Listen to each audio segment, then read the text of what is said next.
Hi, welcome back.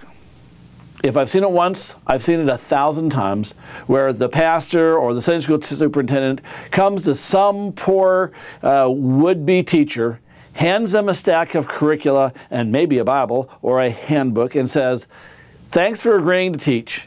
Here's the curriculum. If you have any problems, give me a call." And they turn on their heel and walk away.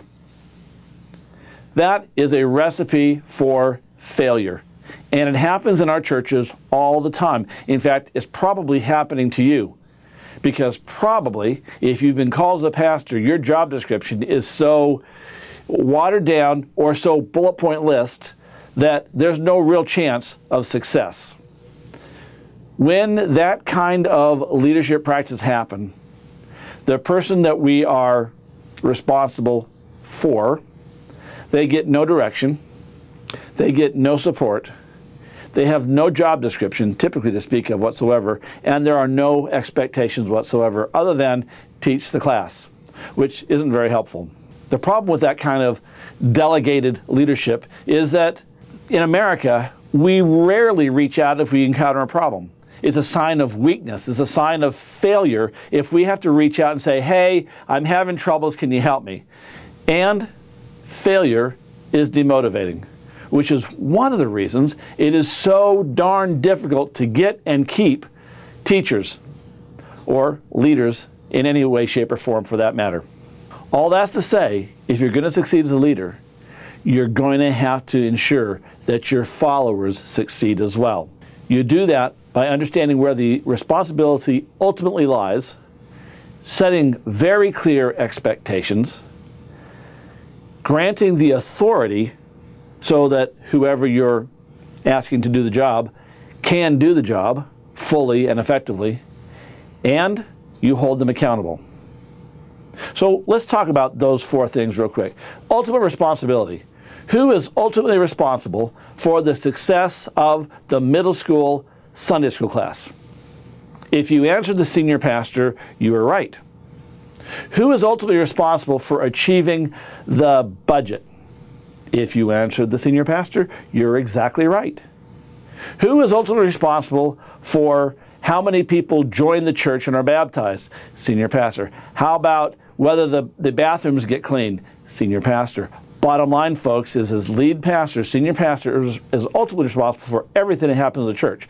They are the CEO, if you will. I know a lot of us hate that language. Get over it. They are the one who is ultimately responsible for everything that happens in that church.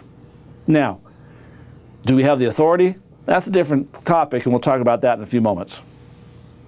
Ultimately, though, you're responsible for everything. So, if you're going to delegate some of that responsibility to somebody else so that they can teach the middle school, then you need to understand, again, you're responsible, but you're delegating that responsibility, which means that if you are delegating that responsibility, you had better make sure that that person succeeds, because it's you who it's going to reflect on, not them, not the Sunday school superintendent. It's going to be you.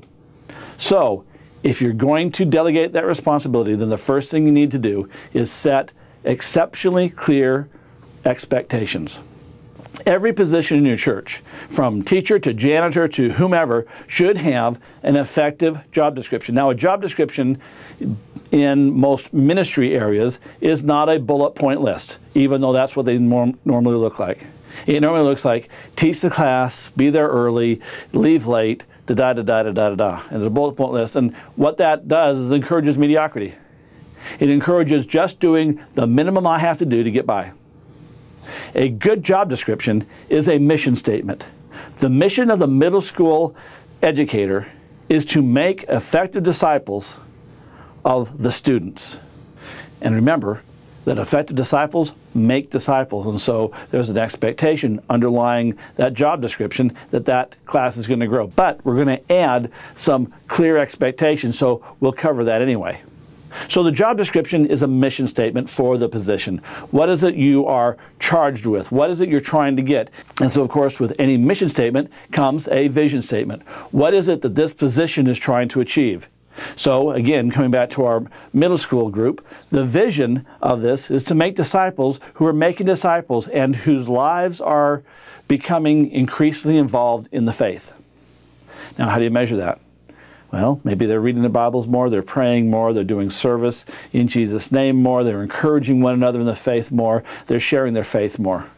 Those are just 5 ways, and you can measure all 5 of those. But you set out a vision of what it is you're trying to get these kids to achieve, what it is you want the vision to be, to look like. How do you know when you get there? When you're growing your church. Now, that's not a measurable vision yet. Again, you can put that in the goals, or you can put it in a SMART vision if you care to at this point. The goal is by the end of the year, we will have increased attendance by 22% or something like that.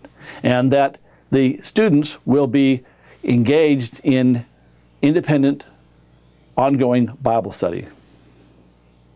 Okay, measurable goals. All right, so there's your vision. Then the expectations. The problem with most churches' expectations is that they have very few.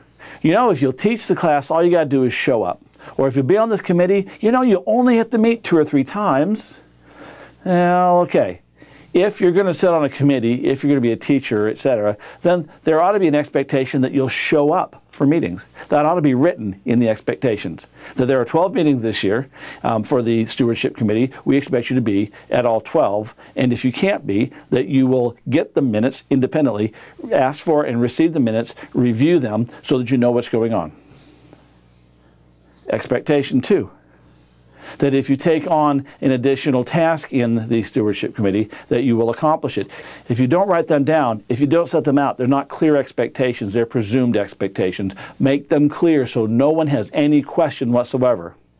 You know, you may want to put that the stewardship, members of the stewardship committee are expected to attend worship. How many times a month? How many times a year? To be involved in a small group. Yada-da-da-da-da. You set out the expectations that you want. And that is also where you can and perhaps should reiterate your expectations for what they're going to accomplish. So as a member of the Stewardship Committee, we expect you to help increase the giving by 10% this year. Okay, we have a goal. All right, set clear expectations. That's the first step. The second step, though, is just because you set expectations that they're clear doesn't mean that they can actually achieve them. Very often in churches we say, you're in charge of this, you're in charge of this, but we don't give them any authority to do anything. We don't tell them that they can make decisions, that they can change things if they need to, that they can move forward. So you need to give them authority. Now, authority includes some rubrics. Rubrics are the boundaries, the rules. So, stewardship, you have $500 this year to spend on additional stewardship materials. And if you put something on the calendar, you must check it against the master church calendar that the secretary keeps in the office. And if you need to make changes in the worship, you will coordinate those changes with the worship committee. Specific standard rubrics. Then the biggie, other than that, you can do anything that is legal, ethical, and moral, and within our church's behavior covenants, leadership covenants, and our values to achieve your goals. Give them the authority. Tell them they have the tools or can get the tools to do the job. Finally is accountability. Now, the only way of doing accountability and accountability effectively is if you're meeting with your leaders on a fairly regular basis. We call that coaching. Every leader needs a coach, period. There's no question. You need a coach, I need a coach, every leader in your church needs a coach. And coaches meet with the players, if you will, on a regular basis, typically monthly. If you meet less often than monthly, Murphy's Law will creep in there every time, and things will go south rapidly. Most leaders that I work with, most church leaders I work with, tend to think of coaching as a, hey, how's it going? Great, good talking to you, pep talk kind of conversation. In fact, when I work with mentors that are mentoring pastors, very often I find out that the content of their mentoring appointments tend to be, so how's it going? And they shoot the breeze. They really accomplish very little unless someone's pouring out their heart. But the coaching that's going on there is not about helping them to achieve. It's mostly about taking care of them. Hey, good, maybe you should set a boundary here, or have you taken your day off? And all those are great things. Go see a spiritual director for that kind of stuff. Go see a therapist for that. For a coach is all about results. It is behavior-based. It is, are you achieving what you're setting out to achieve? Coaches are not warm, touchy-feely kinds of people. Coaches are a person who holds you accountable and asks you, so last month you said you were going to, did you? If not, why not? What do we need to do to help you to achieve what you need to achieve? Coaches help those they're working with, their mentors, to set goals. They set, and I don't, when I coach, I don't set the goals for the pastors I work with. I let them set the goals. I'll call them on it if it's not an aggressive enough goal. If it's not a goal that I know that there's going to be a reach for them. But I'll let them set the goals. Because how can I hold them accountable for a goal I set for them, especially as a coach? So, coaches help their apprentices, their leaders, to set goals, and then hold the leaders accountable for reaching those goals. And that's where it falls apart in most churches. You see, we don't want to be the bad guy. We don't want to hold anyone accountable. We want to say, oh, that's okay, we understand you were busy. People, this is ministry. Lives and eternities are at stake. This is not the time to go all soft and mushy.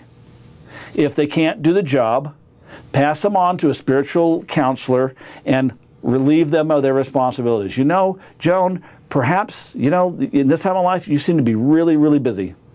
And so let us get a leader who can step up for now and take your position. Let's let you have a break so that we can move forward with this ministry and you don't have to feel guilty that you're not achieving the goals that you've set or that have been set. You're not reaching the mission, etc.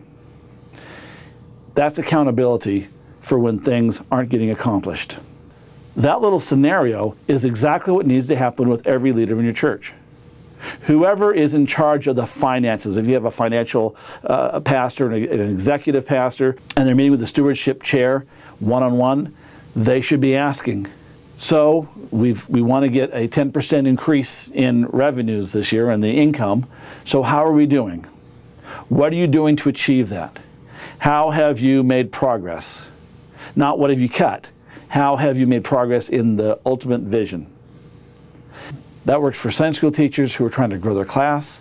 That works with the stewardship committee, the building committee, and ultimately it should work with pastors. So let me just close with this ultimate illustration of how it should work in your church and in all churches when it comes to clear expectations, having authority, and being held accountable. First, in a perfect world, the church would have a very clear mission statement. We're going to make disciples. Okay, can't get much clearer than that. Something along those lines we make. And then, of course, it has a vision. And the vision is a measurable vision, or that it's a ephemeral vision that's all mushy, but then there's a list of goals we're trying to achieve in the next 2 years, 5 years, whatever. Second, the pastor is given the authority to do whatever it takes within the values of the congregation that's legal, ethical, and moral, within the behavior and leadership covenants, within all that, and within the rubrics of budget and so on, they're given full authority to do whatever it takes to get there. And the council of the board, their job is not to do the hiring and the firing. Their job is not to set vacation Bible school dates or even to manage budgets. Setting a budget, yes, perhaps, but not managing it. Their job is really twofold: to help set policy for the congregation.